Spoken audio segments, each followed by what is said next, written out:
Começando mais uma plataforma experimental, mais uma entrevista, e hoje eu vim conversar sobre depressão com a psicóloga Paloma Belon e com o psicólogo Leonardo Rodrigues.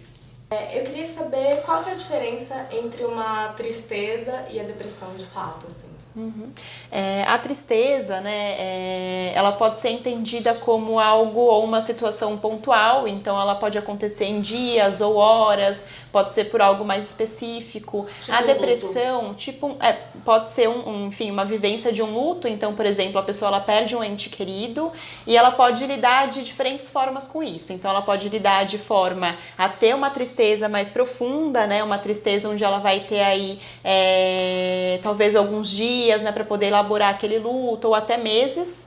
Mas a depressão não, ela se alonga. Então a depressão, provavelmente essa pessoa vai ter alguns sintomas, que vai ter uma representatividade física. Então pode ser que ela tenha uma falta de produtividade no trabalho, pode ser que ela se sinta muito cansada, tenha muito sono, tenha uma falta também de querer viver coisas novas, querer experimentar aquilo que ela já achava divertido no dia a dia, tenha dificuldade de relacionamento. Então alguns sintomas já se apresentam aí.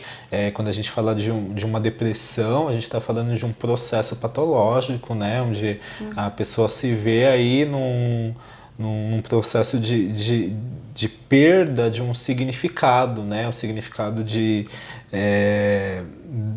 interesse pela vida. Então a pessoa já não começa a ver sentido naquilo que antes fazia sentido para ela. Então começa a haver implicações nas interações sociais, nos gostos que ela tinha antigamente. Por exemplo, se for ela não apresenta um quadro clínico tão grave quanto esse, mas se for uma tristeza que já dura um bom tempo, uns 6 meses, já é um quadro de depressão, ou não? Pode ser, na verdade, não sei. Pode ser, não necessariamente, porque assim, quando você fala de luto, né, você fala de uma perda aí de algo ao qual foi cunhado um afeto. Então, você perde um ente querido, você perde um trabalho do qual você gostava muito. Então, cada pessoa ela vai ter um período aí de elaborar, de assimilar essa perda. Então, isso pode durar 1 mês, 2 meses, 3 meses, 6 meses. Vai muito de pessoa para pessoa. Mas quando isso começa a atrapalhar de fato ela na vida, quando ela já não consegue executar as atividades diárias, aquilo que ela conseguia anteriormente, aí você já tem que, né, dar uma atenção, já tem que ligar o pisca-alerta. Eu acho que a gente pode, talvez, resumir tudo isso numa mudança de comportamento. Então, vai depender muito. A tristeza, por exemplo, a pessoa nesse processo de luto, de elaboração e tudo mais, pode durar 6 meses, pode durar até 1 ano, né? Ou mais do que isso, inclusive, mas não vai afetar tanto a vida dela de forma a ela mudar o comportamento, se isolar tanto do meio social. Ela talvez consiga ali se relacionar com os amigos, sair, ainda tem aquele momento que ela consegue ter uma diversão, momentos bons, proporcionar, ainda tem recursos, né, para proporcionar momentos bons para ela. Agora na depressão não, na depressão ela se isola, na depressão ela vai precisar encontrar aqueles recursos, ela vai precisar de uma ajuda externa para isso, né, de uma terapia, né, talvez de medicação. Então é diferente. A depressão é uma perda de significado de vida, então. Isso. Sim. E quais são, assim, os primeiros sintomas? Está ligado a isso, ao afastamento? Ou pode variar, por exemplo? Tem aquelas que não dormem, mas tem aquelas que dormem, assim, horas e horas. Assim. Eu acho que acaba impactando de forma diferente para cada pessoa e também dependendo do que ocasionou a depressão, né, na pessoa. Então pode ser que ela ganhe muito peso, pode ser que ela perca muito peso, pode ser também que ela durma muito, como você falou, pode ser que ela, enfim, fique muito mais agitada. E são sintomas diferentes para cada tipo de pessoa. Então, na verdade, é o extremo daquilo. Ela pode ter muito daquilo, ela pode ter nada daquilo. Então pode ser muito ou pode ser a falta de tudo aquilo. Sim. E ficar muito atento às mudanças repentinas e bruscas de comportamento, de humor. Então a pessoa ela tinha uma rotina, sei lá, de dormir não sei quantas horas por dia, e do nada ela começa a dormir muito, ou ela começa a dormir muito pouco, que nem a Paloma falou. Ela começa a perder peso muito, muito rápido, ela começa a ganhar peso muito rápido. Então assim, são algumas mudanças bruscas buscas que ocorrem de forma muito rápida e você tem que dar atenção para isso, porque isso pode indicar um processo. E muitas vezes acaba sendo de forma inconsciente ou subconsciente, né? Nem sempre acaba sendo consciente. Obviamente não é consciente, né? A pessoa não tem consciência daquilo que ela está fazendo ou do cenário mesmo para poder até ter o processo de aceitação da depressão e tudo mais. E quais que são os tipos e os níveis de depressão? Assim, na psiquiatria eles tendem a colocar, né, um pouco como nomenclaturas de leve, moderada e severa. Então, assim, quando você tem uma depressão aí mais leve, né, você tem aí uma pessoa com alguns pensamentos de tristeza profunda, né, que apresenta alguns comportamentos atípicos, mas isso não impacta tanto na vida dela, na rotina dela. Então ela consegue fazer as coisas dela, consegue continuar trabalhando, interagindo. Quando você tem aí uma depressão de uma moderada para severa, né, você está falando de comportamentos mais acentuados, então você tem aí um isolamento, um retraimento social maior, você tem aí essa dificuldade em sentir prazer e gostar daquilo que anteriormente você gostava, e aí isso vai evoluindo gradativamente. Geralmente você também tem baixa autoestima, se sente desamparada, tem uma falta de acolhimento, então tem tudo isso também que acaba envolvendo aí esse universo. Sim, uma coisa que acho importante colocar, né, que muito se tem de achar que depressão ela tem cara, que você olha para a cara, né, para o rosto de uma pessoa e você identifica, né, um semblante caído, uma pessoa chorosa, com a voz trêmula. Não necessariamente, né? Você tem pessoas que elas são, inclusive, né? Você olha para elas, você vê uma alegria, você vê um sorriso e você se questiona, mas por que essa pessoa, né, estaria triste? Por que essa pessoa teria algum processo, alguma depressão? Não consigo visualizar isso nela, né? Então, muitas vezes as pessoas não demonstram assim facilmente um sintoma de depressão, né? As pessoas associam muito a esse negócio do facial. Então a pessoa tá alegre, a pessoa tá sorrindo, não tem ela depressão, não né? tem depressão, né? Ela não tá triste. É muito doido, né? Porque dentro disso, você vê alguns cantores que estavam super alegres, etc, e cometeram suicídio, e as pessoas viram ele dias antes alegres e rindo e conversando com os amigos e não conseguem nem ter a ideia de dimensão assim, do problema. Assim. Porque isso é muito da questão da aceitação também, né? Então, às vezes, a pessoa ela é diagnosticada com depressão, mas ela não aceita aquilo, então ela tenta continuar, e aí por isso vem esse semblante mais feliz, de querer seguir em frente e não elaborar aquele conteúdo que talvez ocasionou aí a depressão na pessoa. Não quero mostrar para as pessoas que eu estou triste, então eu quero que as pessoas continuem achando que eu estou feliz, que está tudo dando certo, que está tudo bem. É um mecanismo de defesa, né? Sim. A mutilação, a automutilação é quando está muito avançada a depressão, ou não. Pode até acontecer no início de uma depressão, como uma forma de alívio para essa pessoa. Sim, a automutilação ela pode ocorrer, né, em estágios aí mais avançados de uma depressão, né, como você falou, né, como uma forma de alívio. Então, quando eu tenho um corte físico, eu tenho uma dor física, isso alivia a tensão dessa dor psíquica, dessa dor emocional, né? Tem muito que se fala de que a dor emocional, a dor psíquica, ela é muito mais intensa, muito maior do que a dor física. Então, às vezes eu prefiro sentir dor no corpo do que experienciar aquela dor mais angustiante que vem de dentro, que vem da alma, propriamente dita. A depressão todo mundo pode ter ou também é influenciada por um fator genético? Todo mundo pode ter a depressão. Sim. Todo mundo. Aqui vai depender muito da influência, né? Então, o que ocasiona a depressão? O ambiente, um acontecimento da vida dela. Então, pode ser realmente um luto, né? Uma má elaboração de um luto. Pode ocasionar também, talvez, em alguma situação do trabalho. Então, onde ela não consegue ali se encontrar profissionalmente. Então, vai depender de muitos fatores. Mas todo mundo pode estar sujeito a ter a depressão. Sim, depressão não tem critério de seleção, então não tem classe socioeconômica, não tem raça, não tem religião, não tem sexo, pode ocorrer em todos os níveis sociais e com qualquer pessoa. O que geralmente a gente pode dizer para fazer um filtro maior é que geralmente acaba acontecendo, né, na fase mais adulta, então talvez ali quando a pessoa já tem uma formação mais estruturada, já consegue formar a opinião, então seria basicamente isso.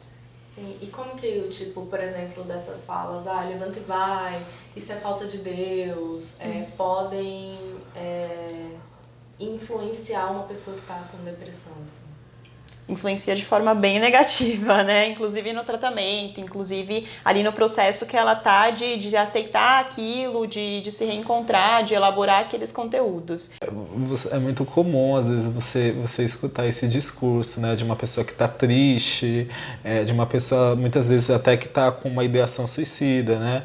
E você escuta alguém falando para ela, para de frescura, isso não é nada, nossa, tá faltando Deus no coração dela e tudo mais.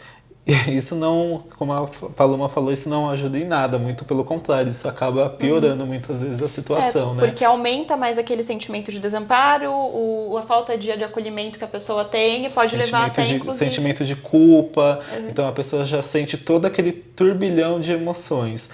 Tudo que a pessoa precisa naquele momento é de alguém que a escute, de alguém que a acolha, sem represálias, sem julgamentos. A partir do momento que você começa a pôr estigmas, estereótipos, querer julgar essa pessoa ou querer fazer comparações do tipo, tem pessoas piores, em situações muito mais difíceis do que a sua, isso, tem gente muito pior. Isso só retrai mais a pessoa, porque se a pessoa em algum momento ela teve aí a confiabilidade de contar para você alguma coisa e você acaba proferindo essas palavras, muito provavelmente ela nem vai mais contar nada para você, porque muitas vezes já é difícil falar sobre isso. E quando a pessoa fala, ainda tem uma taxação, ainda tem uma represália dessa. E aí é muito doido, né? Porque a pessoa também começa a ter também culpa por estar com depressão, né? Por estar doente, porque talvez pensam, talvez esse problema que eu tenho não é tão sério. E aí quanto uma pessoa que tá passando fome.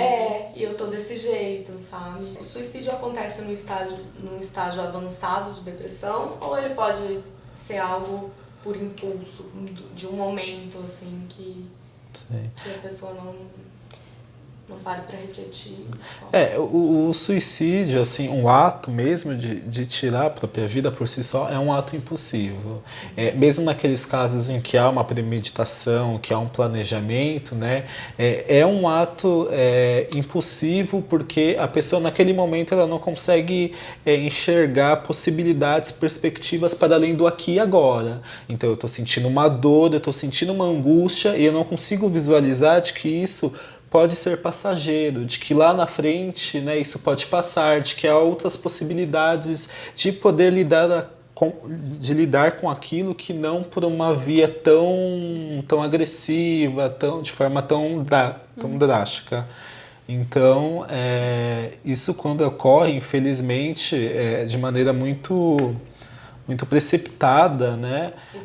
E violenta. É como se a pessoa não encontrasse mais saída, né? Então é aquilo meio que a gente estava comentando na pergunta anterior. A pessoa não tem mais amparo, a pessoa não se sente mais acolhida, o único refúgio dela, a única fuga dela é cometer o suicídio, é a única saída que ela encontra. Então realmente acaba sendo um ato impulsivo, mas acontece geralmente do nível severo e moderado para o severo, né? Digamos assim. Qual que é o profissional que a pessoa deve procurar e como que o tratamento é feito, assim?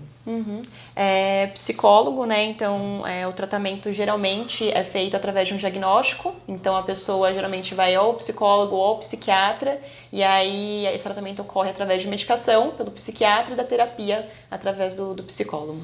Não são todos os casos que precisam de medicação? Geralmente, os casos leves, a gente consegue fazer uma análise. Fazer uma análise na própria psicoterapia e abordando algumas questões e apaziguando alguns sintomas e tudo mais. Quando você tem uma depressão aí que está caminhando aí de uma moderada para uma severa e você tem pensamentos de desesperança, pensamentos de morte, de desamparo, de culpa e tudo mais, e você tem uma ideação suicida propriamente dita, muitas vezes você precisa aí do recurso do auxílio de medicamentos, então de antidepressivo, de ansiolíticos, para atuar justamente nesses sintomas físicos. Porque assim, os remédios em si, eles não curam a doença, eles vão agir nos sintomas. Então, por exemplo, um ansiolítico, né, ele vai ajudar aí nessa questão da ansiedade. O antidepressivo, ele vai ajudar na questão de rebaixar a tensão, a própria questão da ansiedade, que são esses sentimentos físicos. Agora, como isso se dá na esfera, no plano do psíquico, né? Os sentimentos que estão envolvidos, as emoções, aquilo que está implicado, isso precisa ser trabalhado numa terapia para poder ir elaborando isso. E também, então não adianta muita pessoa só tomar o remédio e não ir lá na terapia conversar, enfim, elaborar essa dor. É que o processo de análise ele é longo, né? Então, às vezes a pessoa precisa desse medicamento, então do moderado para o severo ela precisa do medicamento para aquela coisa mais imediata, né? Então o imediatista vai lá, soluciona o problema do sintoma e aí depois a gente consegue, enfim, seguir com a terapia. Mas a pessoa que só toma, tipo, ela tá mal, ela tá muito mal, ela vai lá, toma um remédio e nunca elabora isso sempre vai estar meio que voltando. Ela vai ficar dependente, inclusive, de uma medicação e nunca vai conseguir sair daquele estado que ela tá. E aí, né, falando um pouquinho do acesso, né, a certos profissionais, né, porque tem algumas famílias, né, nem todas as pessoas vão conseguir arcar, né, dispor de recursos mesmo para ir no psicólogo ou até mesmo no psiquiatra. Mas assim, a gente tem alguns serviços, né, da saúde destinados aí para abarcar essas demandas. Então, por exemplo, a própria UBS, né, você pode ir lá pedir para passar... que geralmente você passa primeiro por outro profissional, você passa por um clínico, né, que geralmente dá um encaminhamento para um psicólogo. E aí quando você tem algum caso, né, mais grave mesmo, em que envolve ideação suicida ou mesmo tentativas de suicídio, você tem, por exemplo, o CAPS, que é o Centro de Referência à Saúde Mental, né, que é Centro de Atenção Psicossocial, né, onde eles trabalham demandas de saúde mental em relação a transtornos mentais, suicídio, tentativa de suicídio, esquizofrenia. Tem também o CVV, né? O CVV também é um serviço muito bacana, né? O Centro de Valorização à Vida, então, né? É um serviço disponível e gratuito, né? Que você pode ligar e você pode usar assim para contar mesmo o que você está passando, para desabafar, né? É uma pessoa do outro lado da linha que não te conhece, que não vai te julgar, que não vai impor as suas crenças, e você pode contar para elas com sigilo, porque, né, por ligação ela não vai estar te vendo nem nada. Então é uma forma aí também, um meio de contribuir, né? De contribuir. Eu vejo sim que a depressão ela tá deixando meio de ser estigmatizada como uma coisa, ou como uma frescura, ou como uma coisa que você pode superar sozinho, ou como uma coisa levanta e vai. Principalmente eu acho que também campanhas como o Setembro Amarelo, que fala do suicídio e tal, e que as pessoas estão realmente tendo uma orientação maior para conhecer sobre aquilo, porque também não tem como a gente ajudar nem que for uma pessoa, um amigo, uma pessoa querida, se a gente não tem essa informação, né?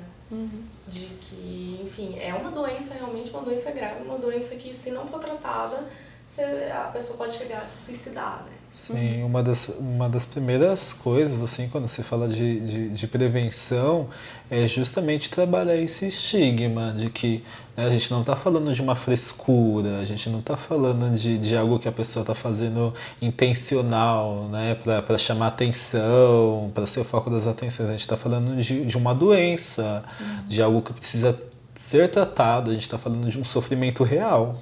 E se a gente fecha os olhos para isso, né, a gente está sendo conivente aí num processo que pode vir aí desembocar em algo mais grave, possivelmente. Eu acho que também alguns recursos, como por exemplo a rede social, né, esse momento que a gente está vivendo do mundo agora do excesso de informações, tecnologia da informação avançando constantemente todos os dias, meio que reconfigura, né, a profissão enfim, do psicólogo, né? Então hoje as pessoas conseguem abrir mais a mente, inclusive a visão, para algo que acaba sendo diferente, né? Antes a psicologia era vista de uma outra forma, o tratamento terapêutico acaba sendo só para os loucos, e hoje em dia não, né? Hoje tem um entendimento que ainda tem muito que avançar, mas que já está mais concreto no sentido de também é o autoconhecimento, também é necessário e é para todo mundo, né? Sim. Até para ela mesma, né? Porque talvez quem está do lado ela não fale muito, mas ela reconhecer que talvez ela começa com esses sintomas de depressão e não passe por cima disso e queira realmente tratar sobre isso, elaborar isso numa terapia, com remédio, enfim, buscar, não sei se essa seria a palavra certa, mas buscar uma solução para aquilo que ela está vivendo, né? Sim, e falar sobre isso, né? O principal é colocar em palavras aquilo que está se sentindo, né? Quando a gente tem esses sentimentos, a gente vai guardando isso vai se somando, aí vai ficando cada vez mais angustiante ao passo que a gente não consegue fazer, não tem vias de elaboração desse sentimento, dessa expressão de dor. Né? Quando a gente fala, quando a gente coloca em palavras aquilo que a gente está sentindo, né? Essas tensões vão diminuindo, a gente consegue se sentir melhor, a gente consegue sentir um apoio, um respaldo. Então, e até além da verbalização, né? Pode ser através da escrita, né? Pode ser de outras formas também. Sim. Então, algo que a pessoa faça que ela se sinta aí talvez bem, que ela consiga se expressar de alguma forma. Obrigada, gente. Obrigada. Pela entrevista. A gente se vê semana que vem. Compartilha com alguém que talvez não saiba muito bem o que é depressão. Compartilha com seus amigos, com seus familiares. Enfim, se inscreve no canal, dá um curtir e até semana que vem. Beijo. Tchau.